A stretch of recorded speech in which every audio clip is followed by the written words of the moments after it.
Welcome to talimdost.com। जैसा कि हम डिस्कस कर रहे हैं चैप्टर नंबर 9 किंगडम प्लांटी, और किंगडम प्लांटी में हमारा जो डिस्कशन का टॉपिक है डेट इज ट्रैकोफाइट्स। तो हम देखते हैं कि ट्रैकोफाइट्स कैसे अच्छे प्लांट्स हैं, मॉडिफाइड प्लांट्स हैं। They have evolved out from the simplest plant bryophytes. अब इस एवोल्यूशन के अंदर जो कुछ मेन चीजें हम डिस्कस करने जा रहे हैं, नंबर 1 इज लीफ। हमने देखा था कि ब्रायोफाइट्स के अंदर कोई ट्रू रूट्स या स्टेम लीफ मौजूद नहीं थे। डाइकोटोमसली ब्रांचेस मौजूद हैं जो कि फोटोसिंथेसिस करती हैं, लेकिन अब ट्रैकोफाइट्स के अंदर लीफ बनते हैं। तो लीव्स कैसे इवॉल्व होते हैं, ये हमारा टॉपिक होगा। That is important topic with respect to examination point of view.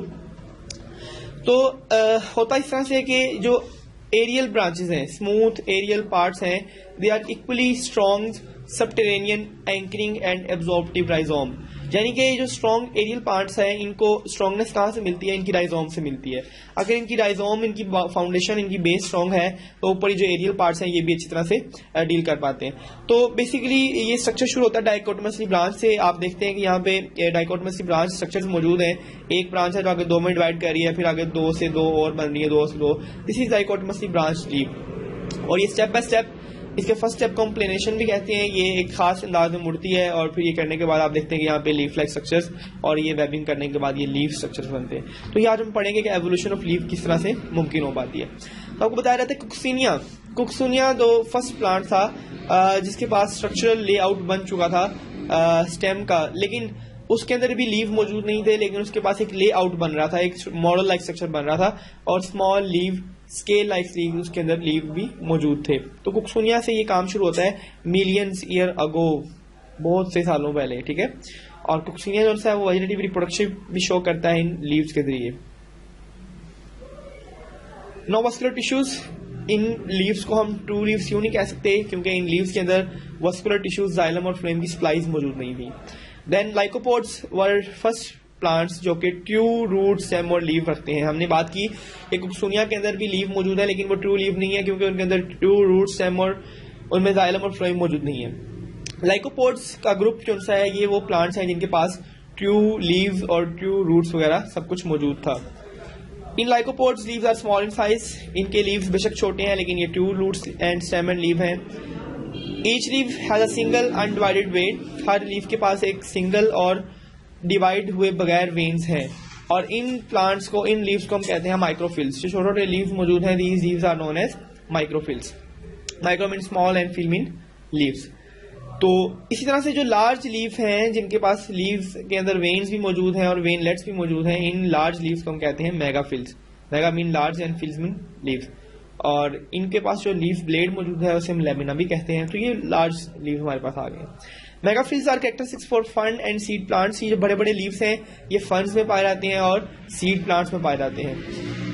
It is suggested that evolution of megaphylls started from a dichotomously branching system in some primitive psilopsids approximately 350 million year अगो।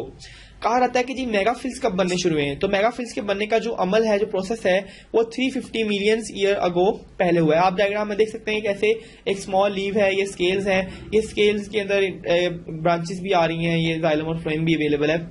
और होते होते फिर ये scales जो हैं ये बड़े leaves में कन्वर्ट हो जाते हैं, जिनको हम कहते हैं दिस इज लेमिना और द लीफ ब्लेड। तो बड़े लीफ लाइक स्ट्रक्चर्स में भी कन्वर्ट हो सकते हैं। एवोल्यूशनरी स्टेप ऑफ लीफ, अगर आप एवोल्यूशनरी स्टेप की बात करें तो आपके पास 3 स्टेप्स आते हैं। Number 1 overtopping, planation and webbing.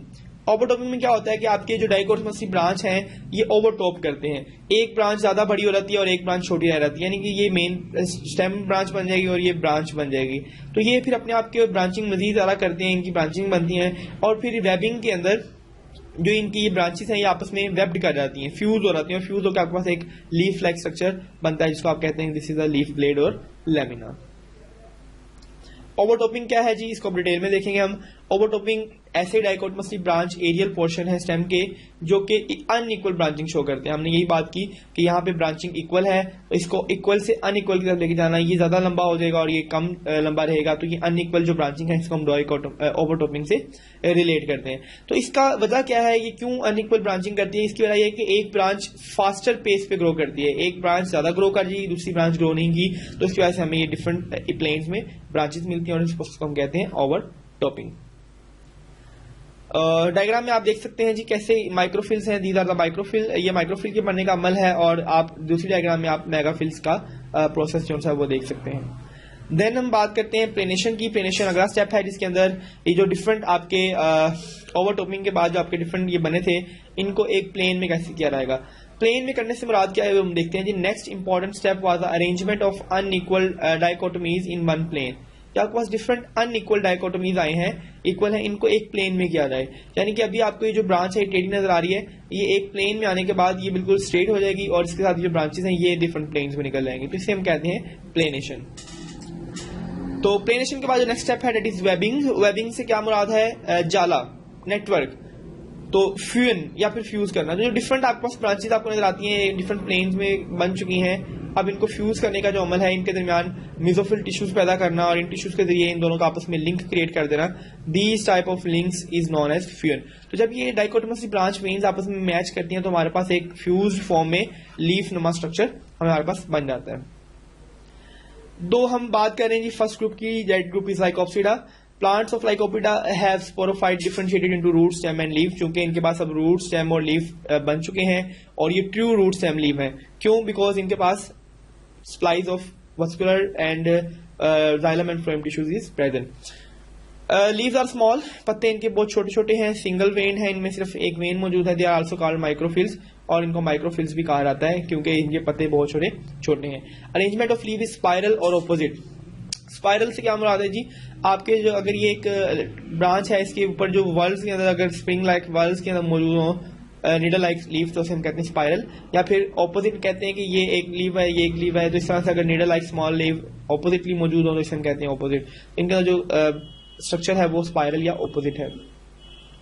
Sporangia develop singly on the upper side of the sporophyll. Sporophyll is the branch, तो ये उस ब्रांच के ऊपर वाली साइड पे आपको एक स्पोरेंजिया कॉन लाइक स्ट्रक्चर नजर आ रहा है, तो सिंपली एक स्पोरेंजिया ऊपर उग जाता है। एंड दे विच मे और may not be arrange to form strobili. अगर तो एक ही है तो हम स्पोरेंजिया ही कहेंगे, लेकिन अगर बहुत से स्पोरेंजिया अरेंज हो जाते हैं तो हमारे पास एक स्ट्रक्चर बनता है, that structure is known as strobili. तो आपको डायग्राम में दिखाया जा रहा है कि कैसे एक स्ट्रक्चर है आपके पास, उसके ऊपर स्ट्रोबलस या स्ट्रोबलाइज मौजूद हैं, स्पोरोफिल और स्पोरेंजियम उसके अंदर मौजूद है। तो ये एक स्पोरोफिल है जो एक स्पोरेंजिया का लीफ है, उसके अंदर स्पोरेंजियम मौजूद है। ये स्पोरेंजियम जो सा है ये आपके स्पोर्स प्रोड्यूस करेगा। लाइकोपोडियम क्या है? लाइकोपोडियम एक क्लब मॉस है, क्लब मॉस इनका कॉमन नेम है, और इनके जो स्पोरोफिल्स के जो क्लस्टर हैं वो टिप्स के ऊपर मौजूद हैं और ब्रांचिंग उनकी हुई है क्लब शेप में, इसको हम कहते हैं स्ट्रोबलाई। यानी कि ये जो क्लब शेप स्ट्रक्चर बनता है इन डिफरेंट स्पोरेंजियाज के अरेंज होने से, इस क्लब शेप स्ट्रक्चर को हम कह देते हैं strobili. Sporophyte may have sporangia of one kind as in the lycopod. हो सकता है कि स्पोरेंजिया सिर्फ एक ही किस्म का हो, या हो सकता है कि स्पोरेंजिया के अंदर दो डिफरेंट टाइप्स हो, जैसे कि माइक्रोस्पोरेंजिया एंड मेगास्पोरेंजिया। तो इनके पास होमो टाइप्स और हेटेरोटाइप्स दोनों की टाइप मौजूद हो सकती हैं। माइक्रोस्पोरेंजिया में जो स्पोर्स बनते हैं वो मेल स्पोर्स बनते हैं और मेगास्पोरेंजिया के अंदर फीमेल स्पोर्स बनते हैं। इसके बाद हम बात करते हैं लाइकोप्सीड्स की। लाइकोप्सीड्स को हम क्लब मॉस भी कहते हैं। क्यों कहते हैं उनका हमने जिक्र कर दिया कि क्लब शेप स्ट्रक्चर की वजह से कहते हैं। इसे स्पाइक मॉस का नाम भी दिया जाता है। क्लब स्पाइक शेप स्ट्रोबिलाई, इनके अंदर स्ट्रोबिलाइज मौजूद हैं, छोटे छोटे लीव्स मौजूद हैं जो कि मोसिस की तरह के हैं, मोसिस से मैच करते हैं। तो इनकी स्पोर्स की टाइप पे हम इनको कैटेगरीज में डिवाइड करते हैं। होमोस्पोरस, होमो मीन सेम, यानी कि अगर ये ऑर्गेनिज्म सेम स्पोर्स प्रोड्यूस कर रहे हैं तो हम कहते हैं होमोस्पोरस, और अगर डिफरेंट स्पोर प्रोड्यूस करते हैं तो हम कहते हैं हेटेरोस्पोरस। तो डिपेंड करता है कि किस नेचर के स्पोर्स प्रोड्यूस करते हैं। Next is सेलेक्नीला। सेलेक्नीला के जो स्पोर्स हैं वो सीड प्रोड्यूसिंग प्लांट से मैच करते हैं। These seed producing plant are known as spermatophytes. Sperm mean seed and phytes mean plants, यानी कि सीड प्रोड्यूसिंग प्लांट्स। तो सेलेंजिना के जो सीड हैं स्पर्मेटोफाइट से मैच करते हैं और उनकी ये हेटेरोस्पोरिक कंडीशंस उनको उन्हीं से रिलेट कर देती है, तो हम कहते हैं कि they are developed plants. Gametophyte of lycopsida are mainly underground. ये बात भी ठीक है कि लाइकोप्सिडा की जो राइजोइड्स हैं वो जमीन के नीचे हैं, दैट इज अंडरग्राउंड। देन स्फेनोसिडा, हमने देखा कि कैसे लाइकोप्सिडा की कुछ कैरेक्टरिस्टिक्स हैं, इस तरह से स्फेनोसिडा की कुछ कैरेक्टरिस्टिक्स हैं। स्फेनोसिडा को हम कॉमनली हॉर्स टेल्स प्लांट कहते हैं। इसकी जो स्पोरोफाइट है वो भी ट्रू रूट, स्टेम और लीफ में डिवाइडेड है। लीफ स्केल लाइक है और वर्ल्स में अरेंज्ड है। अगर आप डायग्राम में देखें तो आपको यहाँ पे वर्ल्स नजर आ रहे हैं। आप देख सकते हैं कि ये एक स्टेम है और उसके गिर्द एक पूरा वर्ल्ड मौजूद है। ये भी लीफ का एक वर्ल्ड मौजूद है, यानी कि लीफ इस तरह से इसके गिर्द एक पूरा घेरा मौजूद है नीडल लाइक स्ट्रक्चर्स का, इसे हम कहते हैं वर्ल्ड। तो ये लीफ जो है ये वर्ल्ड्स में मौजूद है। इन प्लांट्स को हम आर्थोफाइट्स भी कहते हैं। आर्थोफाइट क्यों कहते हैं? बिकॉज आर्थोफाइट्स के अंदर जो हमें मेन चीज नजर आती है ortho mean jointed and fight mean plant. आपने एक वर्ड पढ़ा हुआ है आर्थोपोड्स, यानी कि ऐसे ऑर्गेनिजम्स जिनकी टांगे जोरदार हैं। तो आर्थोफाइट्स मीन जिन प्लांट्स के अंदर में जोड़ नजर आते हैं। अगर आप इनकी बॉडी को गौर करें तो एक जोड़ ये है, एक जोड़ ये है, तो इनके बारे में जोड़ नजर आते हैं। एग्जाम्पल के लिए आप अगर शुगर केन की एग्जाम्पल डिस्कस करें, एक मुकम्मल स्टेम है और उसके अंदर शुगर केन के अगर हम एग्जाम्पल लेते हैं तो एक मुकम्मल स्टेम है, इसके अंदर डिफरेंट जॉइंट्स मौजूद हैं, तो इसको भी हम आर्थोफाइट्स के नाम दे सकते हैं। तो क्योंकि इनकी body large number of joint से रिलेटेड है।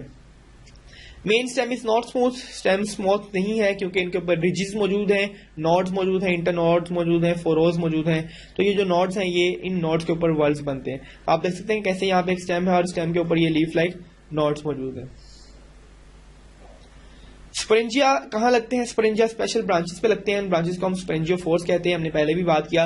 और अगर ये ब्रांचेस अरेंज होकर स्पेशल स्ट्रक्चर बना दें तो इन स्ट्रक्चर को हम स्ट्रोबेली कहते हैं। गैमेटोफाइट थैलाइड है, इनकी बॉडी कोई स्पेशलाइज नहीं है, क्लेई सॉइल्स पे पाई जाती है, मड में और पाई जाती है। एग्जाम्पल में जो प्लांट है वो है इक्विस्टम। इक्विस्टम एग्जाम्पल प्लांट है इसका।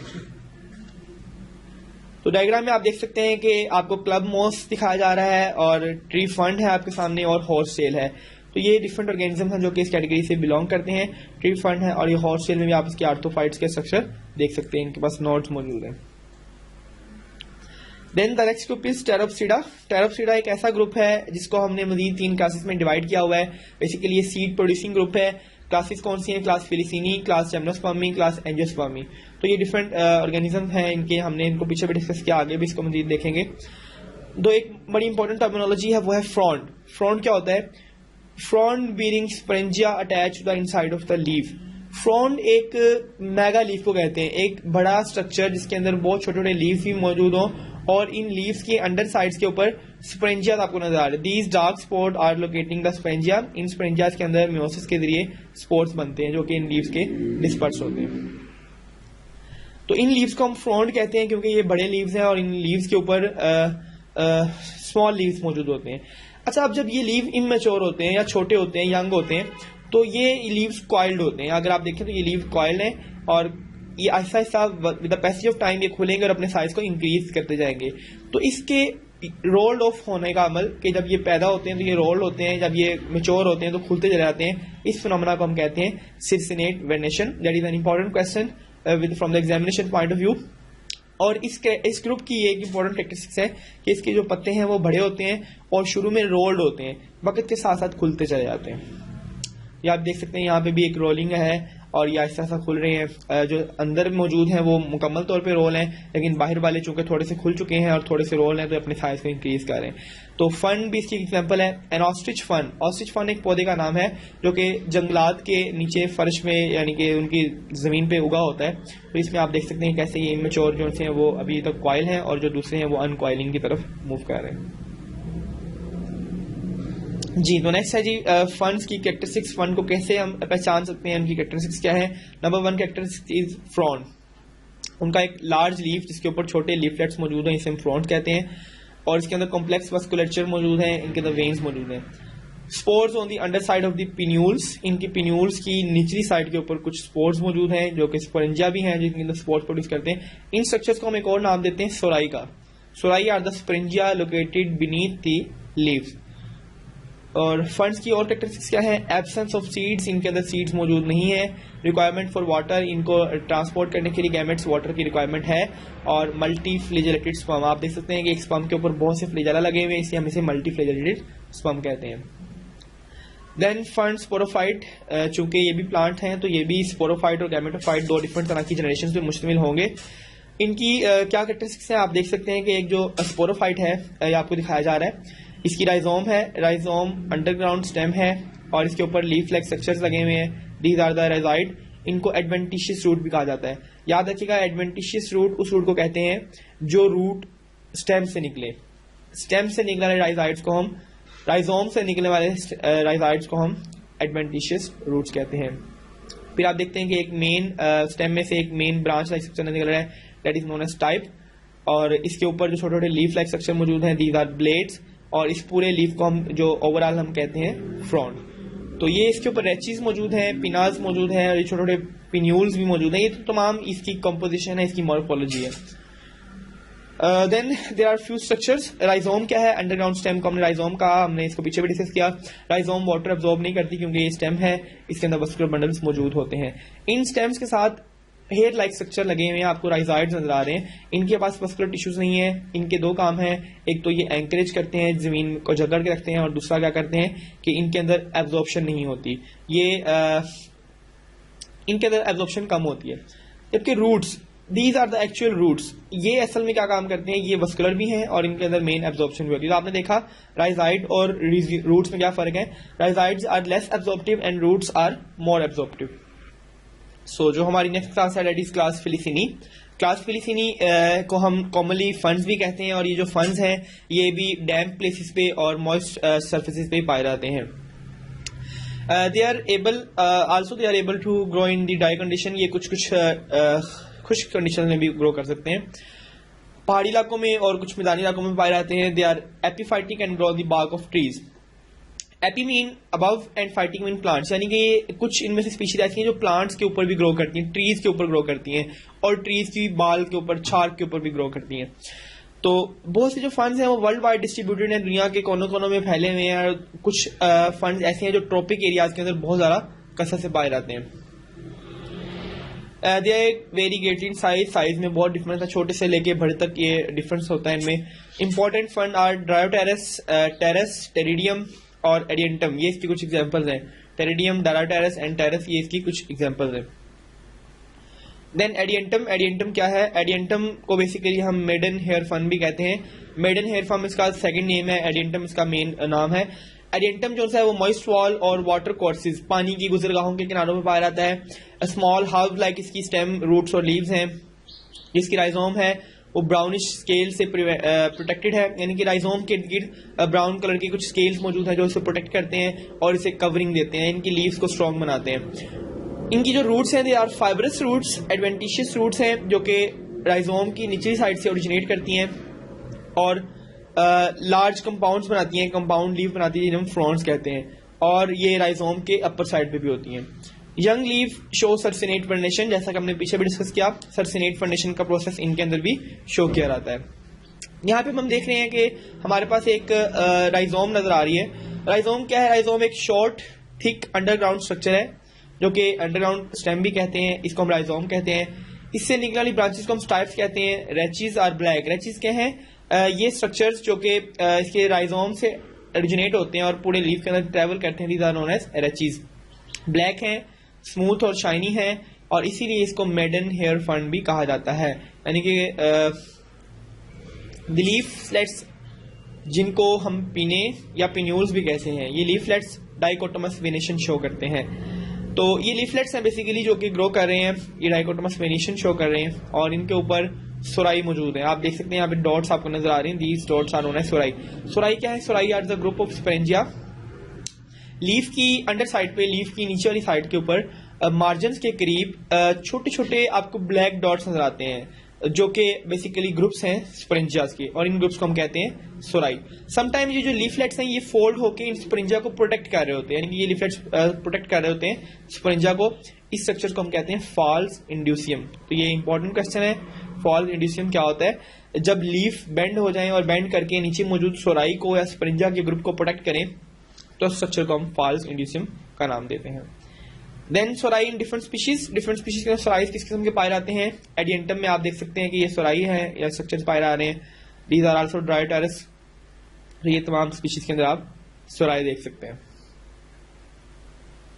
देन अगेन थोड़ा सा जूम करके दिखाया जा रहा है, ये लीफ है, लीफ के नीचे सोराई मौजूद है. ये एक सोराई को भी अगर आप देखें तो इसके अंदर बहुत से स्पेरेंजियाज मौजूद होते हैं. These are multiple sporangia in there. ठीक है, तो सोरी का जो वर्ड है वो हम ग्रुप ऑफ क्लस्टर्स के लिए इस्तेमाल करते हैं. सिंगुलर में हम इसको सोरस कहते हैं, और हर सोरस के अंदर भी बहुत से स्पेरेंजिया मौजूद हैं, और हर स्पेरेंजिया के अंदर बहुत से स्पोर्स बनते हैं. तो ये एक पूरी एक हैचरी है. मेच्योर फंड स्पेरेंजियम, जब फंड का जो स्पेरेंजियम है वो मेच्योर करता है तो किस तरह का लगता है? ये आपको दिखाया जा रहा है एक स्पोर. इस स्पोर की माइक्रोस्कोपिक डायग्राम है कि स्पोर कैसा होता है. आप देख सकते हैं इसकी थिक वॉल मौजूद है और सेंटर में इसका वो गैमेट्स वगैरह जो भी इनका एम्ब्रियो है वो मौजूद है. ये स्पोर्स कहाँ बनते हैं? The spores are produce in spore mother cells जो कि स्पोरेंजिया के अंदर होते हैं. तो आपको एक स्पोरेंजिया दिखाया जा रहा है. स्पोरेंजिया की आप देखें स्ट्रक्चर, इसकी आपको आउटर थिक वॉल नजर आती है ये बेसिकली स्पोरेंजिया है जो कि एक फाइबर के जरिए, एक फिलामेंट के जरिए हवा के अंदर मुअल्लक होता है। इनका फाइबर का फंक्शन ये होता है, स्टार्क का फंक्शन ये होता है कि ये इसको ऊपर हवा में रखे। हवा में रखने का मकसद ये कि विंड के जरिए पॉलिनेशन में आसानी होगी और ये गैमेट्स इजीली बाहर निकल सकेंगे। ये अंदर मदर सेल्स हैं जी, जब मदर सेल्स हैं जो कि म्योसिस के जरिए ये स्पर्म प्रोड्यूस करके, स्पोर प्रोड्यूस करके इनको बाहर हवा में एलिमिनेट कर दें। Then एडिएंटम sporophyte. एडिएंटम का स्पोरोफाइट कैसा है? यकीनन स्पोरोफाइट है तो स्पोर प्रोड्यूस करेगा। इसके पास ये स्पोरेंजिया भी मौजूद है, अगेन वही स्टॉक है, स्पोरेंजिया है, आउटर थिक वॉल है, इसको हम एनुलस कहते हैं। एनुलस आउटर थिक वॉल है। A ring or group of thick wall cell. Thick wall cell का एक पूरा ग्रुप है जो कि बहुत से फंड्स में मौजूद होता है और उनके फंक्शंस को काम करता है, रिलीज में काम करता है। इसके अंदर स्पोर्स मौजूद हैं। अब ये जो स्ट्रक्चर इसके यहाँ पे ये सेल्स मौजूद हैं, these cells are known as annulus, हमने इसको डिस्कस कर लिया। अब जो सेल्स यहाँ मौजूद है इन्हें हम कहते हैं स्टोमियम। स्टोमियम क्या है? स्टोमियम ऐसा इलाका है जहाँ पे थिन वॉल सेल मौजूद है। थिक सेल्स को हमने एनुलस का नाम दिया और थिन सेल को हम स्टोमियम कहने जा रहे हैं। तो स्टोमियम थिन वॉल सेल्स हैं जिसके अंदर स्पोर प्रोड्यूसिंग स्ट्रक्चर्स मौजूद हैं और ये स्ट्रक्चर्स रैप्चर करते हैं और इसमें से स्पोर्स बाहर निकलते हैं। Spores develop into a multicellular haploid plant. जहां जाके स्पोर्स गिरेंगे वहां जाके एक मल्टीसेलुलर लेकिन हैप्लॉइड प्लांट ग्रो करेगा, जिसको हम प्रोथैलस भी कहते हैं, और माइटोसिस के जरिए ये ग्रो करता चला जाएगा। देन जर्मिनेटिंग फंड स्पोर। जैसे ही फंड आके कहीं गिरता है तो ये जर्मिनेट करता है। आप देख सकते हैं कि यहाँ पे इसकी रूट लाइक स्ट्रक्चर और ये इसकी डिफरेंट चीजें बन रही है, तो ये जर्मिनेट कर रहा है। तो ये स्पोर था, डिवीजन के जरिए टेट्राड में डिवाइड हुआ, फिर ये जर्मिनेट कर रहा है, सारे डिवीजन हुई तो ये मल्टी सेलुलर प्रोथैलस में डिवाइड होता है। फिर ये अपनी राइजाइड्स बना रहा है, एब्जॉर्प्शन करेगा मिनरल्स की, वाटर की, और सेल्फ सफिशिएंट होकर अपनी फोटोसिंथेसिस वगैरह करेगा। तो मेन जो मकसद है बताने का यहाँ पे कि स्पोर्स जो हैं ये विंड के जरिए डेवलप होते हैं, विंड के जरिए डिस्पर्स हो जाते हैं और जहां आके गिरते हैं वहां पे अपनी मजीद नई डेवलपमेंट स्टार्ट कर देते हैं। गैमेटोफाइट कैसा है? अब जहां पे स्पोर्स गिरे वहां आके गैमेटोफाइट बना। इस गैमेटोफाइट को हमने नाम दिया प्रोथैलस का। And this prothallus is heart shape plate.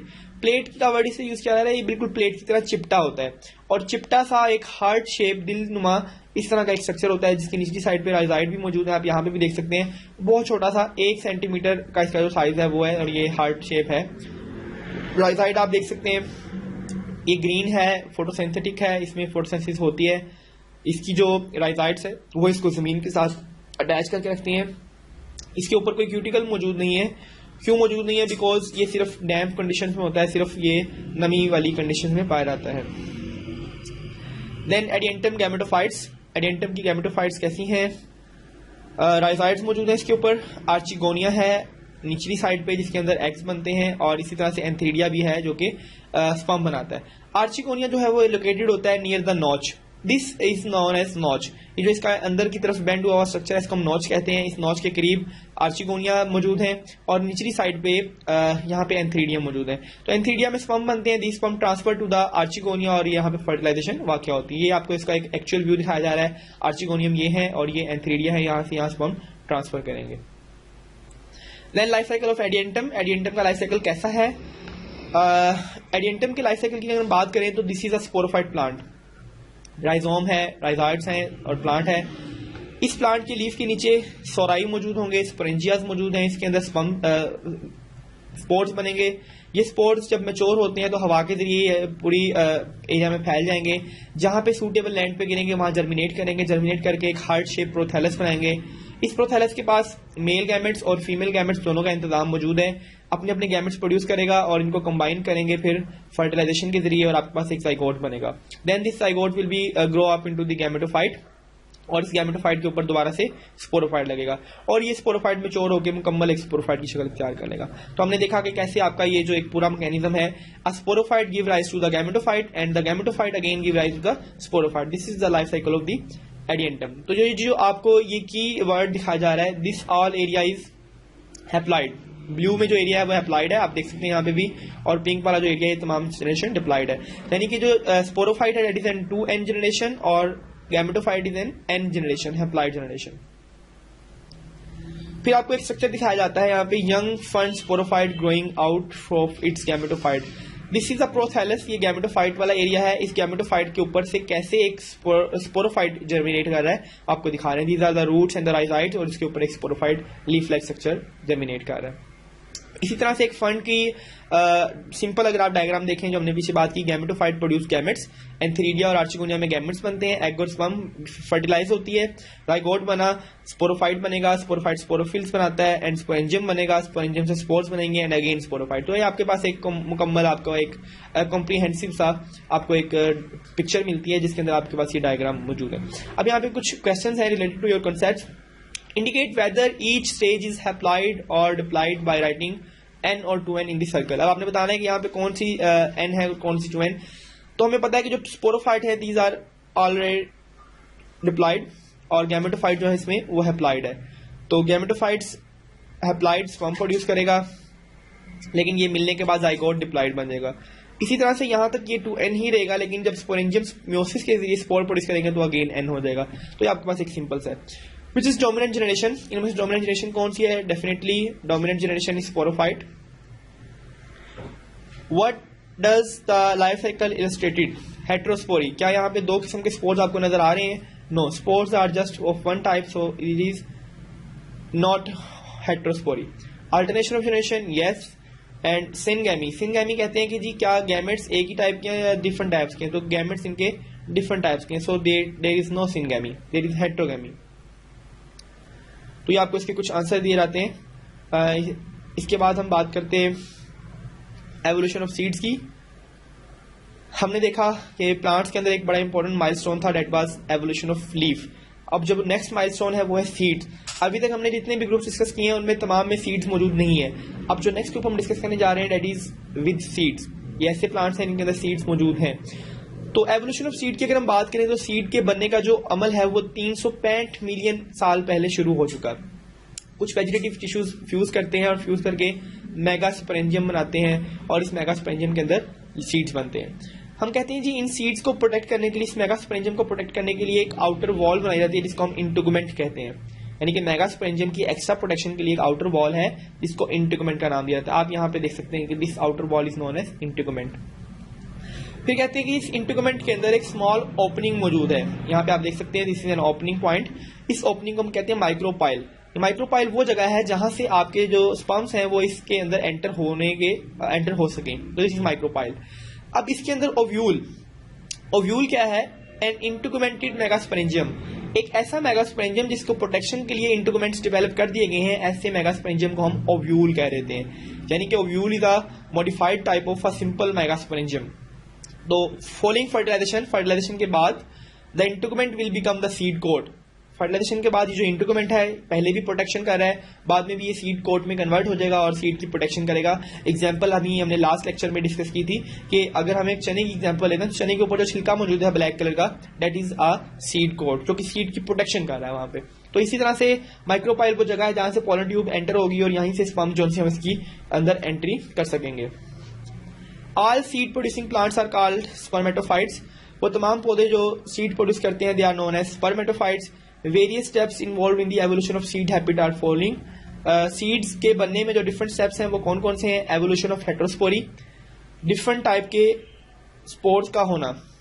यानी कि पहला स्टेप ये है कि पहले हम देखते हैं कि जो स्पोर्स हैं वो एक ही तरह के स्पोर्स हैं सारे। अब ऐसा नहीं है, अब दो डिफरेंट तरह के स्पोर्स बनेंगे। Hetero mean different and spori mean spores. तो दो डिफरेंट टाइप के स्पोर्स का बनना हेट्रोस्पोरी कहलाता है। Retention and germination of megaspore with in the megasporangium. जो मेगास्पोर्स बनेंगे वो मेगास्पोरेंजियम के अंदर ही रहेंगे। Development of protective layer around megasporangium. Megasporangium के गिर्द प्रोटेक्शन को बढ़ाने के लिए एक प्रोटेक्टिव लेयर बन जाएगी। Reduction to a single functional megaspore per sporangium. This is an important point कि हम देखते हैं कि जब स्पोर्स बनते हैं, गैमेट्स बनते हैं, तो वो लार्ज अमाउंट में बनते हैं ताकि चांसेस ज्यादा रहें। अगर उनमें से कुछ स्पोर्स या गैमेट्स मर भी जाते हैं तो बाकी के ग्रो कर जाएंगे, ठीक है। लेकिन अब यहाँ पे हम क्या काम कर रहे हैं? हम रिडक्शन कर रहे हैं, रिड्यूस कर रहे हैं। तमाम मेगास्पोर्स को खत्म कर दिया जाता है, सिर्फ एक मेगास्पोर रखा रहता है, सिंगल फंक्शनल, सिर्फ एक और काम करने वाला मेगास्पोर रखा रहेगा एक स्पोरेंजियम के अंदर। देखिए अब पिछली दफा हमने क्या किया? हमने प्रोटेक्शन बढ़ा दी है, हमने सर्वाइवल के चांसेस बढ़ा दिए और नंबर ऑफ स्पोर्स को कम कर दिया ताकि सारा फोकस हमारा इन एक स्पोर पे रहे और सारी न्यूट्रिशन, सारी फैसिलिटीज इस एक को ही मिलेंगी तो वो एक बड़ी अच्छी तरह से ग्रो करेगा। तो ये बेसिक एक मैकेनिज्म है ताकि एक सीड के अंदर सिर्फ एक ही एम्ब्रियो बने। Development of an embryo sac within the sporangium. Sporangium के अंदर एक एम्ब्रियो सैक बनाना। एम्ब्रियो सैक मीन एक नन्हा सा स्ट्रक्चर है जो कि एम्ब्रियो को कवर करता है। This is also for the protection. And number 6 is the modification of distal end of megasporangium for pollen capture. अभी हमने माइक्रोपाइल की बात की, हम कहते हैं कि जी जो मेगास्पोरेंजियम है उसकी जो लोअर एंड है उसके अंदर एक ओपनिंग होनी चाहिए माइक्रोपाइल, जिसके जरिए पोलन ट्यूब ग्रो करती हुई आए और इसके अंदर एंटर हो सके। तो हम कहते हैं कि माइक्रोपाइल का एक स्ट्रक्चर बनाया गया, डिस्टल एंड को मॉडिफाई करके एक वहां पे ओपनिंग क्रिएट की गई ताकि वहां पे मेगास्पोर जो है वो अंदर एंटर हो सके।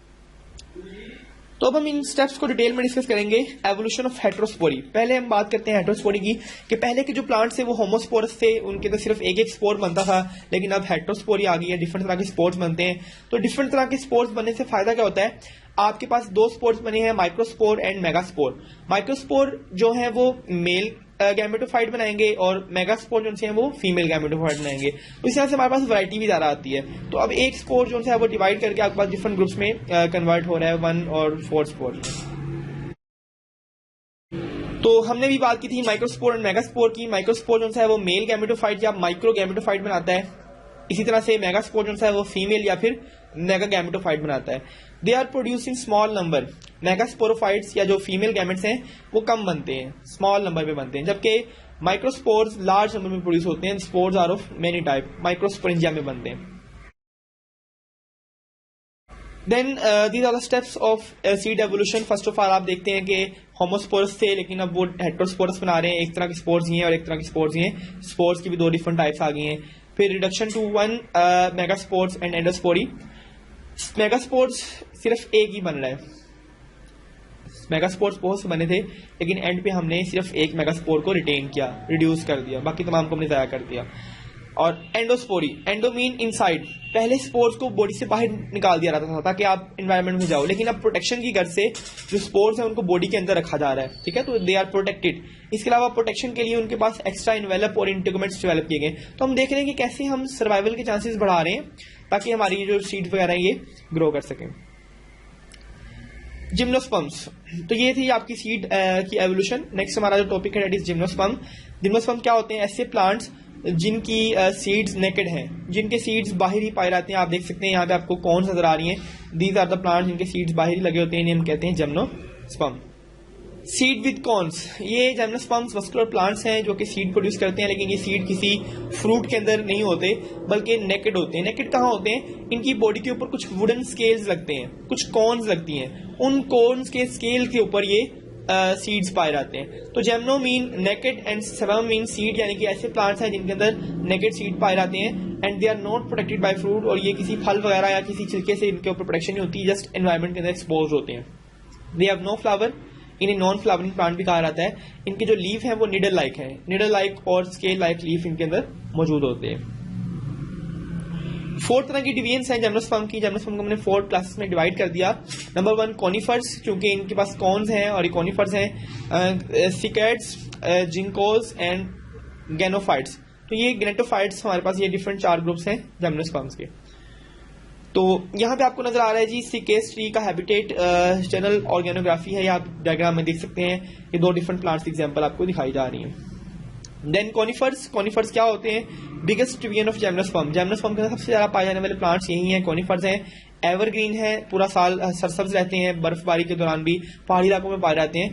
दे आर यूज टू मेक, इनको हम कहाँ इस्तेमाल करते हैं, पेपर इंडस्ट्री में इनसे हमें लकड़ी हासिल होती है। ये वैक्सी रेजिड्यू, जैसा कि सोप और पेंट वगैरह के अंदर इनसे निकलने वाली वैक्स और इनसे निकलने वाली हम रबड़ वगैरह इसमें डालते हैं। लाइफ साइकिल ऑफ जिम्नोस्पर्म, जी लाइफ साइकिल जिम्नोस्पर्म कैसे हैं, ट्रीज जो से हैं उनके ऊपर मेल और फीमेल स्कॉन लगती हैं। फीमेल स्कॉन के ऊपर 2 ओव्यूल्स होते हैं हर स्केल के ऊपर, जिन्हें हम एग कहते हैं या एग सेल्स कहते हैं। मेल स्कॉन के अंदर पोलन ग्रेन्स बनते हैं जिन्हें हम स्पर्म सेल्स कहते हैं। विंड के जरिए, हवा के जरिए ये पोलन ग्रेन्स सेपरेट हो जाते हैं, फैलते हैं और फर्टिलाइजेशन होती है। एक टर्म हमारे पास आता है पॉलिनेशन। पॉलिनेशन एक ऐसी टेक्निक है जो फर्टिलाइजेशन के लिए इस्तेमाल की जाती है। Transfer of pollen from male structure to female structure. Males के स्पर्म्स को या मेल्स के जो स्पोर्स हैं उनको फीमेल्स के स्पोर्स तक पहुंचाने का अमल पॉलिनेशन कहलाता है। अक्सर औकात ये पॉलिनेशन जो होती है हवा के जरिए होती है, विंड पॉलिनेशन, समटाइम वाटर के जरिए होती है और समटाइम इंसेक्ट्स की मदद से होती है। इंसेक्ट एक पोल पे बैठते हैं, वहां से स्पर्म्स कैरी करते हैं और उसको दूसरे फ्लावर की ओवरी तक पहुंचा देते हैं। This is also a type of pollination. If ovule is fertilized, अगर ओव्यूल फर्टिलाइज हो रहा है, पॉलिनेशन हो जाती है, तो उससे एक सीड बनता है और ये जो सीड है ये नए दस्तों में कन्वर्ट हो जाता है। तो यहाँ पे आपको एक कॉम्प्लेक्स लाइफ साइकिल दिखाया जा रहा है। शुरुआत हम करेंगे स्पोरोफाइट से। नंबर 1, स्पोरोफाइट प्लांट आपके पास मौजूद है, इसके ऊपर डिफरेंट ब्रांचेस मौजूद हैं, इसके ऊपर सीड्स लग रही हैं, सीड कॉर्न्स लग रही हैं। मेल कॉर्न लगेगी, फीमेल कॉर्न लगेगी। मेल कॉर्न के अंदर माइक्रोस्पोरेंजियम होता है और फीमेल कॉर्न के अंदर मेगास्पोरेंजियम होता है। माइक्रोस्पोरेंजियम के अंदर माइक्रोस्पोरोसाइट्स या फिर माइक्रोस्पोर्स बनते हैं और फीमेल के अंदर मेगास्पोरोसाइट्स या फिर मेगास्पोर्स बनते हैं, फीमेल एग्स बनते हैं, स्पोर्स बनते हैं। देन फर्टिलाइजेशन होती है, ये स्पोर्स ट्रांसफर होंगे यहाँ पे, इसको फर्टिलाइज करेंगे। ओके, फर्टिलाइजेशन का काम नहीं होगा यहाँ पे, जस्ट माइक्रोस्पोर्स बने और मेगास्पोर्स बने। माइक्रोस्पोर्स ग्रो करते हैं और ग्रो करके मेल गैमेटोफाइट बनाते हैं, जिसको हम माइक्रो गैमेटोफाइट भी कहते हैं। इसी तरह से जो आपके हैं फीमेल गैमेटोफाइट या मेगास्पोरोफाइट, वो भी ग्रो करते हैं अंदर ही, और अंदर ही वो भी ग्रो करके मेगा स्पर्मेटोफाइट बनाते हैं, मेगा गैमेटोफाइट बनाते हैं। अब आपके पास मेल गैमेटोफाइट और फीमेल गैमेटोफाइट दोनों अवेलेबल है। अब यहाँ पे प्रोसेस आएगा पॉलिनेशन का। अब पॉलिनेशन के अमल से जो मेल गैमेटोफाइट है वो ट्रांसफर हो जाएगा इनटू दी फीमेल गैमेटोफाइट। और देखिए लास्ट टाइम हमने ये बात की थी, पिछले टॉपिक्स में हम ये पढ़ते रहे कि जो फर्टिलाइजेशन का अमल है, जो फ्यूजन का अमल है, वो बॉडी से बाहर होता है, लेकिन यहाँ पे इन ऑर्गेनिज्म ने इनको प्रोटेक्शन देने के लिए जो फर्टिलाइजेशन है वो बॉडी के अंदर ही डिजाइन की है। जो फर्टिलाइजेशन है वो इसके अंदर होगी, तमाम चीजें प्रोटेक्शन में है, न्यूट्रिशन भी मौजूद है, तो इनके सर्वाइवल के चांसेस बहुत ज्यादा अच्छे हो जाते हैं। तो फर्टिलाइजेशन के बाद यहाँ जाइगोट बना, जाइगोट ग्रो करके एम्ब्रियो में कन्वर्ट होता है और इस एम्ब्रियो के अंदर फूड वगैरह स्टोर करके सीड कोड बना के इसको एक प्रॉपर सीड की शक्ल दी जाती है। तो ये एक कॉर्न का एक स्केल है जिसके ऊपर ये 2 सीड्स आपको नजर आ रहे हैं। तो ये सीड्स जब ग्रो करेंगे तो दोबारा से आपके पास स्पोरोफाइट बनेगा। तो ये हमने देखा कैसे आपका एक लाइफ साइकिल चलता है। एक स्पोरोफाइट प्लांट कैसे होता आपके पास अगेन एक स्पोरोफाइट में चेंज होता है। This is the life cycle of the gymnosperm. Seed plant with flower, तो हमने देखा जिम्नोस्पर्म्स। अब हम दूसरे प्लांट की डिस्कशन करने जा रहे हैं, ऐसे प्लांट्स, सीड प्लांट्स जो कि फ्लावर भी रखते हैं, इनको हम फ्लावरिंग प्लांट्स भी कहते हैं और इनको हम नाम देते हैं एंजियोस्पर्म का। पीछे हमने जो टॉपिक पढ़ा दैट इज जिम्नोस्पर्म और अब हम बात कर रहे हैं एंजियोस्पर्म्स की। एंजियोस्पर्म्स सीड प्रोड्यूस करते हैं, लेकिन ये सीड्स नेकेड नहीं होते बल्कि ये फ्रूट के अंदर इनक्लोज्ड होते हैं, ठीक है। तो जो एंजियोस्पर्म का वर्ड है वो ग्रीक वर्ड से निकाला गया है, मीनिंग सीड इन वेसल, यानी कि सीड किसी चीज के अंदर है। सीड बेसिकली ओवरी के अंदर पैदा होता है। ओवरी क्या है हमने पढ़ा था, स्टिग्मा, स्टाइल एंड ओवरी। ये आपका जो फ्लावर है उसका फीमेल पार्ट है कार्पल।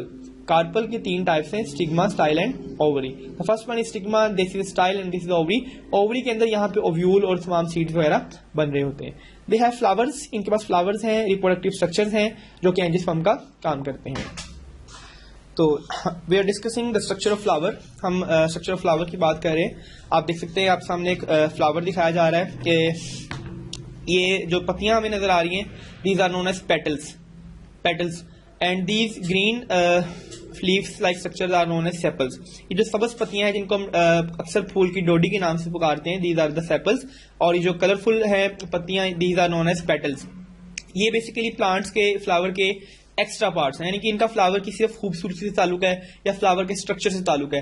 जो सेक्सुअल रिप्रोडक्शन के लिए जो मेन चीज यूज होती है that is the interior structure, और उसके अंदर ये मेल और फीमेल स्ट्रक्चर्स हैं। The male structures are known as stamens. Stamens के आगे मजीद 2 पार्ट्स हैं, एंथर और ये स्टॉक लाइक फिलामेंट। फिलामेंट का काम यह है कि एंथर को हवा के अंदर मोलिक रखता है, सस्पेंड रखता है, और एंथर वो जगह है जहां पे अंदर मियोसिस होती है और जहां पे अंदर सारे स्पोर्स वगैरह बनते हैं। इसी तरह से जो आपके स्ट्रक्चर नजर आ रहा है सेंटर में, this is the female structure और इसको हम पिस्टल कहते हैं या फिर इसको हम कार्पल का नाम भी देते हैं। तो ये वो स्ट्रक्चर है जिसके अंदर फीमेल के गैमेट्स बनते हैं। इसको हमने 3 कैटेगरीज में डिवाइड किया है। The upper portion is known as stigma, नीचे वाला जो गुलदान नुमा स्ट्रक्चर है उसे हम कहते हैं स्टाइल, और एंड पे जो ब्रॉड पार्ट है that is known as ovary. Ovary वो पोजीशन है जहां के अंदर ओव्यूल मौजूद है और जहां पे अंदर सारी सीड्स की फॉर्मेशन वगैरह वाक़या होनी है। तो फ्लावरिंग प्लांट्स को हमने कैसे देखते हैं कि they are the most developed plant, ये सबसे ज्यादा एडवांस प्लांट हैं, और लाइफ पे ये इतने अच्छे क्यों, जमीन पे इतनी अच्छी लाइफ इनकी कैसे अडॉप्ट हो चुकी है, उसकी कुछ वजूहात हम देखेंगे। Morphology, morphology mean structure. इनकी मॉर्फोलॉजी, इनका स्ट्रक्चर इस तरह का है कि इनके पास एफिशिएंट वाटर कैरिंग वेसल्स मौजूद हैं, पानी कम भी हो तो उसे अच्छी तरह से ट्रांसपोर्ट किया जाता है, यानी कि खुश्की में जमीन पर रहने के लिए ये मॉडिफाइड है। रिप्रोडक्शन, रिप्रोडक्शन इसलिए क्योंकि इन्होंने रिप्रोड्यूस करने के लिए स्पेशल मेथड डिस्कवर किया है, that is seed production. Seeds एक ऐसे डोरमेंट एम्ब्रियोज होते हैं जो कि किसी तरह की भी खराब हालात में अपने आप को सर्वाइव कर सकते हैं, और जैसे ही कंडीशंस फेवरेबल होती हैं तो ये सीड्स ग्रो करके एक प्लांट में कन्वर्ट करते हैं। इसके अलावा हम बात करते हैं एम्ब्रियो ऑफ सीडलेस प्लांट। ऐसे प्लांट्स जिसके अंदर सीड्स नहीं बनते, उनके जो एम्ब्रियोज हैं वो कैसे डेवलप करते हैं। These embryo develop directly into the sporophyte. इनमें कोई सीड्स वगैरह नहीं होते, एम्ब्रियो बनता है और एम्ब्रियो डायरेक्टली बन जाता है, स्पोरोफाइट में कन्वर्ट हो जाता है। तो इनके पास सिर्फ दो ही ऑप्शन है, या तो ये ग्रो करें या फिर ये मर जाएं, क्योंकि इनके पास डोरमेंसी कोई नहीं है। अगर तो फेवरेबल कंडीशन है तो ये सर्वाइव करेंगे, अगर फेवरेबल कंडीशन नहीं है तो ये सारे के सारे मर जाएंगे। लेकिन स्पोरोफाइट्स के अंदर इन्होंने ये अच्छी चीज की है कि जो सीड्स बनते हैं, these seeds can be dormant. Seeds कुछ अरसे के लिए अपने आप को स्टॉप कर लेते हैं, अपनी ग्रोथ को रोक लेते हैं और बुरी कंडीशंस में भी सर्वाइव करते हैं, और जैसे ही कंडीशन फेवरेबल होती हैं तो ये सीड्स ग्रो करते हैं। एक कॉमन एग्जांपल है, हम फसल लेते हैं, फसल लेने के बाद बीजों को स्टोर कर लेते हैं, अगले साल जब मौसम ठीक होता है उसी मौसम में जिसके लिए वो डिजाइंड है, हम उस मौसम के अंदर सीड्स को दोबारा से इम्प्लांट कर देते हैं। तो इस तरह से हमारा सीड्स जो हैं वो एक जनरेशन को बरकरार रखने में हेल्प आउट करते हैं। तो हम कहते हैं कि जी seed is a well protected resting stage for the embryo. Embryo को रेस्ट करवाने के लिए जो स्टेज है वो उसे हम कहते हैं this is the seed stage और द डोरमेंट स्टेज। तो कुछ स्पीशीज ऐसी हैं जिनके सीड्स वायबल होते हैं, ग्रो करने के काबिल होते हैं बहुत सालों तक, यानी कि सीड्स बहुत सालों तक पड़ा भी रहे तो फिर भी ये सीड ग्रो कर जाता है। आपको यहाँ पे एग्जांपल दी जा रही है जुदिन डेट पाम। इसका जो सीड था वो 2000 साल पुराना था। 2000 साल पुराने सीड को 2005 में ग्रो करवाया गया आफ्टर 2000 ईयर, और ये सीड कामयाबी से उग गया। यानी कि 2000 साल तक भी कुछ सीड्स के अंदर प्रिजर्व रहने की एबिलिटी मौजूद होती है। फिर सीड के स्ट्रक्चर की बात करें तो इसके बाहर सीड कोट मौजूद होता है। ये वही कोट है जिसका हम जिक्र पीछे भी कर चुके हैं कि सीड की प्रोटेक्शन के लिए इसके ऊपर एक टफ टाइप का एक कवर मौजूद है, this is known as seed coat. ये उसको खुश्क होने से बचाता है, उसके वाटर लॉस से बचाता है, प्रीडेटर से बचाता है, ऐसे शिकारी जो कि इन सीड्स को खाते हैं उनको खाने से रोकता है, और समटाइम फंजाई वगैरह जो चीजों को डिकम्पोज करते हैं उनकी डिकम्पोजिशन को भी कम कर देता है। तो ये सीड्स की प्रोटेक्शन के लिए, बल्कि सीड के अंदर मौजूद एम्ब्रियो की प्रोटेक्शन के लिए ये कुछ स्ट्रक्चर्स हमारे सामने मौजूद हैं। इस बार हम बात करते हैं कि सीड्स के पास क्या क्या स्ट्रक्चरल अडॉप्टेशन हैं कि वो ट्रांसफर हो सकें। सीड्स का बेसिक फंक्शन यही है कि वो एम्ब्रियोज को दूर दूर तक पहुंचाया जाए। आपके एक प्लांट जो सीड प्रोड्यूस करता है, अगर वो सारे के सारे सीड्स वहीं गिर जाए तो वहां पे एक झुंड सा इकट्ठा हो जाए और प्लांट्स के अंदर कंपटीशन पैदा हो जाए, वो आपस में ग्रो ना कर सके। तो ये बहुत जरूरी है कि जब सीड्स बनते हैं तो उन्हें हवा के जरिए किसी भी जरिए से उन्हें डिस्पर्स किया जाए। तो हमारे पास कुछ सीड्स की टाइप्स हैं। कुछ सीड्स ऐसी हैं जिनके ऊपर छोटे छोटे हेयर लाइक स्ट्रक्चर्स मौजूद हैं।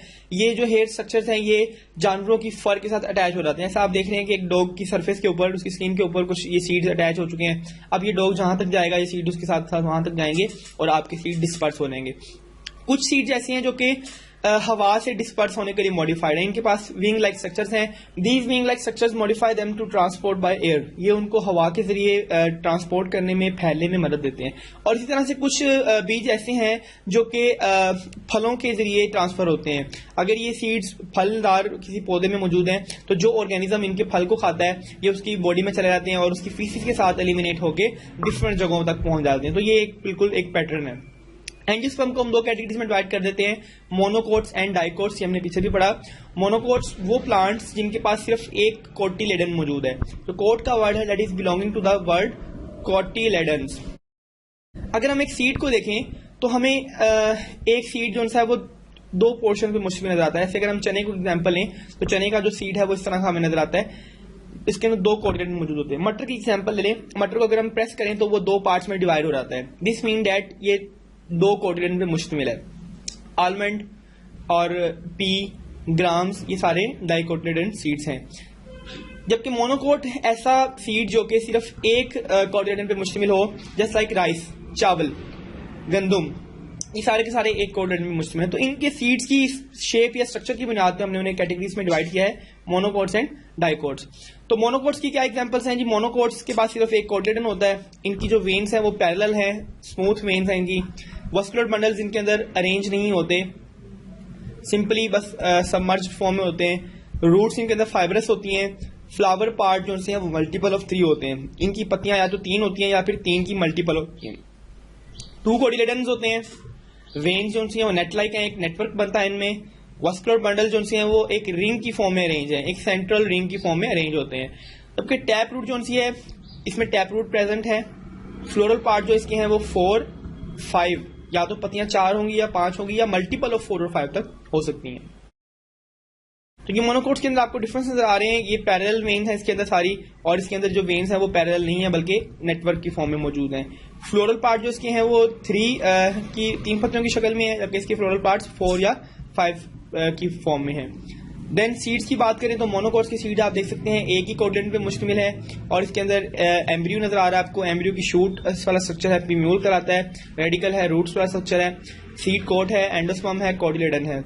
जबकि डाइकोट के अंदर हाइपोकोटाइल है, प्लूमूल है, रेडिकल है और सीड कोट है, यानी कि इनकी सीड की ये स्ट्रक्चरल डिफरेंसेस है। स्टेम की बात करें तो मोनोकोट की जो स्टेम है इसमें वस्कुलर बंडल डिस्पर्स हुए हैं, कोई खास अरेंजमेंट सिमेट्री नहीं है। जबकि डाइकोट के अंदर जो वस्कुलर बंडल्स हैं वो एक रिंग की फॉर्म में अरेंज हैं, और इसका जो क्रॉस सेक्शन है वो यंग है और वुडी है। इसके बाद हम बात करते हैं कैरेक्टरिस्टिक्स ऑफ एंजियोस्पर्म्स की, कि एंजियोस्पर्म्स में क्या क्या खसूसियात मौजूद हैं। Number 1, double fertilisation.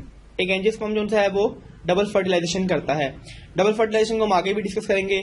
Triploid endosperm, इनके अंदर एक 3N हमने बात की थी, हैप्लॉइड की, मोनोप्लॉइड की, डिप्लॉइड की, इसी तरह से ट्रिप्लॉइड भी है। अगर 3 सेट्स क्रोमोसोम के हो तो उसे हम कहते हैं ट्रिप्लॉइड एंडोस्पर्म। तो इसके अंदर एक एंडोस्पर्म टिश्यू मौजूद है जो कि अपने अंदर फूड को स्टोर करता है, तो ये भी इसकी एक कैरेक्टरिस्टिक फीचर है। इसके अलावा जो मेन चीज है ये है फ्लावर, इनके पास फूल मौजूद हैं। Produce seeds enclosed in a fruit, इनके पास ऐसे फ्रूट्स मौजूद हैं जिसके अंदर ये सीड्स भी पैदा करते हैं।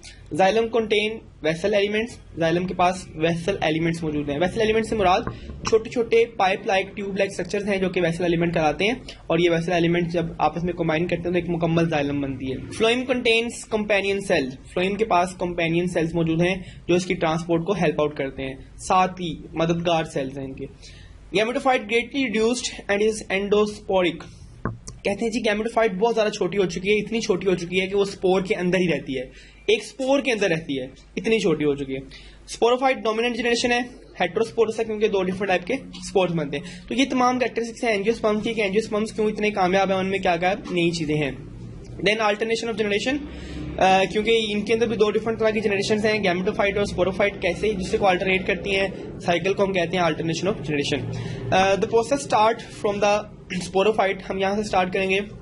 हमारे पास एक मुकम्मल स्पोरोफाइट प्लांट है।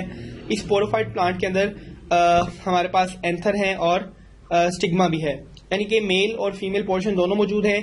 मेल पार्ट्स में एंथर के अंदर मियोसिस होगी और माइक्रोस्पोर्स बनेंगे, फीमेल पार्ट में ओव्यूल के अंदर मियोसिस होगी और मेगास्पोर्स बनेंगे।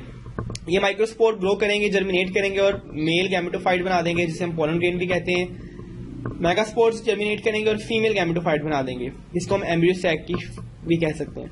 अब ये male gametophyte male gametes produce करेंगे, डेट इज स्पर्म्स, और female gametophyte female gametes produce करेंगे, डेट इज एग।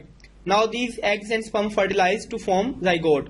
जाइगोट के बाद एम्ब्रियो बनेगा और एम्ब्रियो को सीड में प्रिजर्व किया जाएगा, और ये सीड जब जर्मिनेट करेगा तो दोबारा से हमारे पास एक स्पोरोफाइट बच जाएगा। तो this is the life cycle of a angiosperm plant. ये यहाँ तक जो सारी जनरेशन है वो हैप्लॉइड है, गैमेटोफाइट हैप्लॉइड है, और इससे ऊपर ऊपर सारी डिप्लॉइड है। तो आप देख सकते हैं कैसे एक जनरेशन दूसरी को डील करती है। Next, alternation of generation. Angiosperm में हम इसी की बात कर रहे हैं। प्लांट का एक स्ट्रक्चर आपको दिखाया जा रहा है कि फ्लावर है, लीफ है, स्टेम है, रूट्स हैं, टैप रूट हैं, लेटरल रूट्स कहते हैं साइड्स की रूट्स को, वेजिटेटिव शूट्स हैं, लेटरल शूट्स भी इन्हें कहते हैं, एक्सिलरी बर्ड जो कि एक शूट के साथ पाई जाती है। तो ये डिफरेंट आपको टर्मिनोलॉजी जानने आ रही है।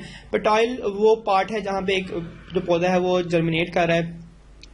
डिप्लॉइड स्पोरोफाइट्स, तो ये जो डिप्लॉइड स्पोरोफाइट्स हैं इनके पास कुछ स्ट्रक्चर्स हैं, लीव्स हैं, स्टेम्स हैं, रूट्स हैं और मैक्रोस्कोपिक पार्ट ऑफ फ्लावर। इनके जो फ्लावर्स हैं वो आम आंख से देखे जा सकते हैं और फ्लावर के पार्ट भी विजिबल हैं आपको। हैप्लॉइड गैमेटोफाइट किस तरह के हैं? They are reduced to few cells, बहुत छोटे हैं, चंद सेल्स तक महदूद रह गए हैं और स्पोरोफाइट के अंदर ही रहते हैं, इसीलिए इन्हें हम एंडोस्पोरिक कहते हैं। Nutritionally depend upon the sporophyte, अब इनकी जो गैमेटोफाइट है बहुत छोटी है, रिड्यूस है और ये स्पोरोफाइट पे डिपेंड करती है फॉर देयर न्यूट्रिशन। यहाँ आप देख सकते हैं, अगर आप एक फ्लावर के फीमेल पार्ट को कट करें, इसको देखें तो उसके अंदर आपको माइक्रोस्कोपिक पोलन ग्रेन नजर आते हैं, इसमें ट्यूब न्यूक्लियस नजर आता है। तो ये स्ट्रक्चर्स हम आम आंख से नहीं देख सकते क्योंकि इनकी गैमेटोफाइट बहुत ज्यादा रिड्यूस है, बहुत ज्यादा छोटी हो चुकी है। एंजियोस्पर्म हेटेरोस्पोरस प्लांट है, डिफरेंट तरह के स्पोर्स बनते हैं, आपने देखा था माइक्रोस्पोर्स हैं, मैक्रोस्पोर्स हैं, और ये जो पोलन सीड्स के हैं ये डिफरेंट मैकेनिज्म्स के तहत इवॉल्व होते हैं ताकि ये डिस्पर्स हो सकें। तो जो लिक्विड वाटर है वो इनको चाहिए नहीं होता, ट्रांसफर ऑफ मेल गैमेट्स करने के लिए इनको वाटर की जरूरत नहीं होती। पोलन्स कैरीड बाय इंसेक्ट्स, तो ये जो इनकी हुक्स हैं, इनकी जो पोलन्स हैं वो इंसेक्ट्स कैरी करते हैं। विंग्स, ऐसे सीड्स इनके पास विंग्स मौजूद हैं, वो हवा के जरिए कैरी कर जाते हैं। और ये आपको मुकम्मल दिखाया जा रहा है। कार्पल की 3 टाइप्स हैं, स्टिग्मा, स्टाइल, ओवरी, और इसके अंदर ओव्यूल्स है, एम्ब्रियो सैक है। तो ये एक मुकम्मल जो फीमेल पोर्शन है उसका मुकम्मल ओवरव्यू दिखाया जा रहा है।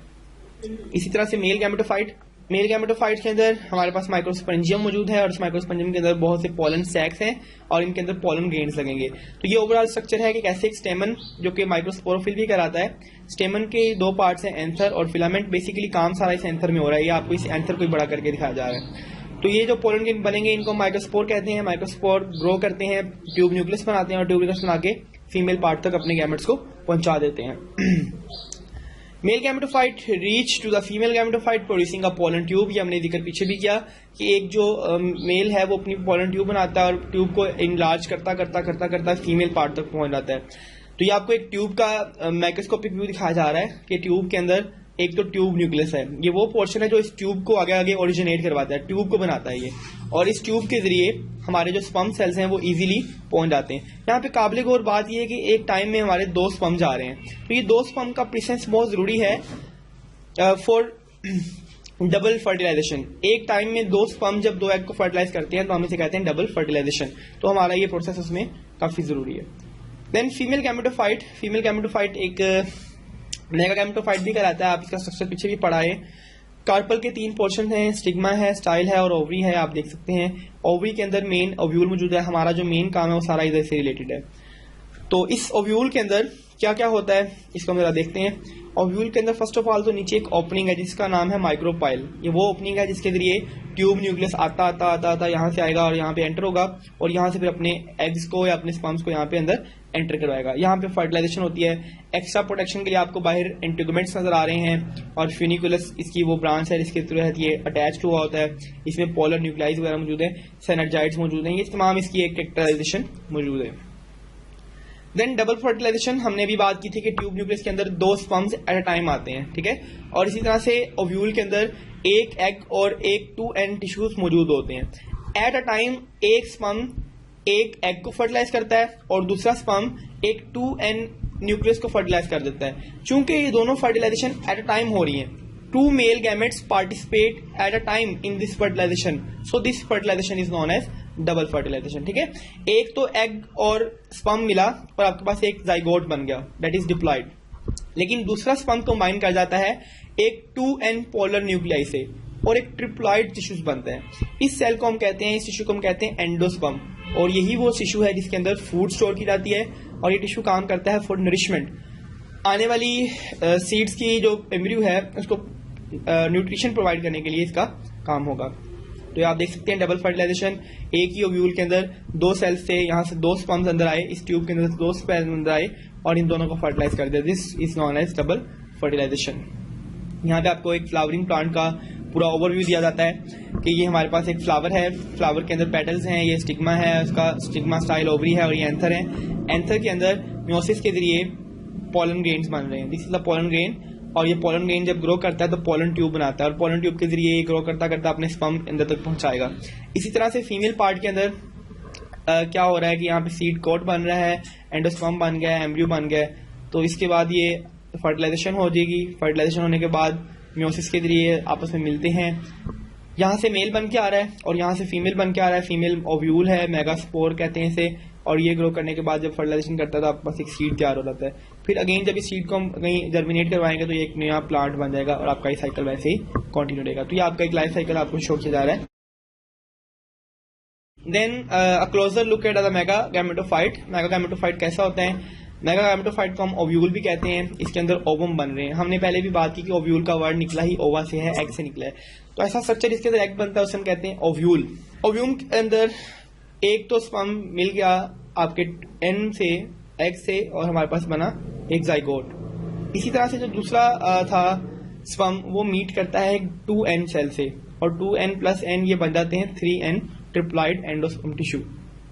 इसके अलावा वहाँ पे कुछ सेल्स मौजूद हैं जिनको हम एंटीपोडल सेल्स कहते हैं। ये सेल्स का फंक्शन कोई खास नहीं है, लेकिन जस्ट इनकी प्रेजेंस जरूरी है क्योंकि म्योसिस के दौरान ये भी बनते हैं।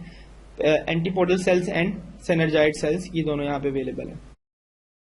नेक्स्ट हम कहते हैं एंजियोस्पर्मिक फैमिलीज। एंजियोस्पर्म को जैसा कि आपने चैप्टर 5 में देखा कि हम क्लासिफिकेशन में डिफरेंट स्टेप्स में चलते हैं। किंगडम प्लांटी, किंगडम के बाद डिवीजन्स होती हैं, फाइलम्स होते हैं, उसके बाद क्लासेस होती हैं और उसके बाद ऑर्डर्स होते हैं, फिर फैमिलीज होती हैं। तो जब हम ये क्लासेस वगैरह पढ़ लिया, सब डिवीजन्स पढ़ ली, तो उसके बाद फैमिलीज आती हैं। तो एंजियोस्पर्म्स को हमने 5 मेजर फैमिलीज में डिवाइड किया गया है। फैमिली रोजेसी, जिसको हम रोज फैमिली कहते हैं, फैमिली सोलेनेसी, इसको हम पोटैटो फैमिली कहते हैं, फैमिली फेवेसी, इनको हम पी फैमिली कहते हैं, फैमिली सिसिल पाइनेसी, जिसको केसिया फैमिली कहते हैं, फैमिली मिमोसी, जिसे असेसिया फैमिली कहते हैं, एंड फैमिली पोइसी, जिसे हम ग्रास फैमिली कहते हैं। तो ये बेसिकली एंजियोस्पर्म्स की हमने डिफरेंट फैमिलीज कर दी हैं। नेक्स्ट एक हमारे पास एक्टिविटी है, इसमें हम एक एक्टिविटी करने जा रहे हैं। If the statement is correct for that life cycle please tick in the appropriate box and if the statement is incorrect please make a cross. तो आपकी जो पीछे कॉन्सेप्ट आपने देखे हैं उनको हम टेस्ट करने जा रहे हैं। Alternation between haploid and diploid phase, हमारे पास 2 ऑप्शंस हैं, मॉस और फ्लावरिंग पॉइंट। अब दो स्टेटमेंट इन दोनों में से जिस पे मैच करेगी हमें उस पर टिक लगाना है। Alternation between haploid and diploid phases, क्या एक मॉस के अंदर हैप्लॉइड और डिप्लॉइड फेजेस में अल्टरनेशन होती हैं? देयर आंसर इज टिक, दोनों में होती हैं। Meiosis occur at gamete formation, क्या गैमेट फॉर्मेशन जब हो रही होती तब म्योसिस होती है? दैट इज नो, दोनों में नहीं होती। इन्वॉल्व प्रोडक्शन ऑफ स्पोर्स, क्या मोसिस और फ्लावरिंग प्लांट दोनों में स्पोर्स प्रोड्यूस होते हैं? यस, दोनों में ही होते हैं। स्पोरोफाइट जनरेशन इज डोमिनेंट, क्या जो स्पोरोफाइट की जनरेशन है वो डोमिनेंट रहेगी? The answer is yes for the flowering plant but no for the moss. Female gametes develop within the archegonia, female gametes archegonia के अंदर डेवलप होते हैं। The right option is option for moss and wrong option for flowering plant. Reproduction result in the seed formation, कि जो reproduction हो रही है क्या उससे सीड्स बनते हैं? मॉस में सीड नहीं बनते लेकिन फ्लावरिंग प्लांट में सीड बनते हैं। Gametophyte is an independent plant, moss के लिए ये बात गलत है, मॉस में ये बात ठीक है लेकिन फ्लावरिंग प्लांट में ये बात ठीक नहीं है क्योंकि गैमेटोफाइट डिपेंड करती है। Produce flagellated male gametes, moss में फ्लैजेलेटेड मेल गैमेट्स बनते हैं जबकि फ्लावरिंग प्लांट्स में फ्लैजेलेटेड मेल गैमेट्स नहीं बनते। डबल फर्टिलाइजेशन अकर, आपने भी पढ़ा कि फ्लावरिंग प्लांट्स में डबल फर्टिलाइजेशन होती है लेकिन मॉस में नहीं होती। तो this is for the whole today. ये स्लाइड्स जो हैं ये आपकी 30 to 40% तैयारी के लिए बेस्ट हैं, ये आपकी इन्फॉर्मेशन में इजाफा करती हैं, लेकिन अगर आप अपनी तैयारी को 80 to 90% लेने आ जाते हैं तो आपके लिए बहुत जरूरी है कि आप इस वेबसाइट पे मौजूद वीडियो के साथ मौजूद MCQs को लाजमी सॉल्व करें ताकि आपकी प्रैक्टिस बेहतर हो सके। थैंक यू सो मच, अल्लाह हाफ़िज़।